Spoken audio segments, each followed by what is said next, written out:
കട്ടേൽ സ്വദേശിയായ മനോജിന്റെ വീട്ടിൽ പ്ലാസ്റ്റിക് മാലിന്യം ശേഖരിക്കാൻ എത്തിയതായിരുന്നു ഹരിതകർമ്മ സേനാംഗമായ റോസമ്മയും മറ്റൊരംഗവും.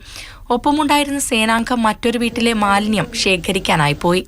റോസമ്മ മനോജിന്റെ വീട്ടിലേക്കും മാലിന്യം ശേഖരിക്കാനായി എത്തി. നായയുമായി മനോജ് വീടിന് വെളിയിൽ നിൽക്കുകയായിരുന്നു.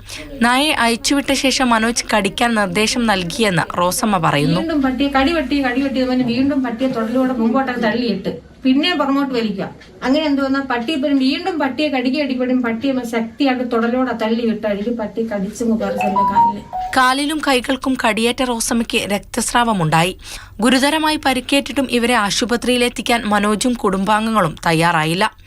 അവസാനം ഇവരുടെ മകനെത്തിയാണ് റോസമ്മയെ ആശുപത്രിയിൽ പ്രവേശിപ്പിച്ചത്.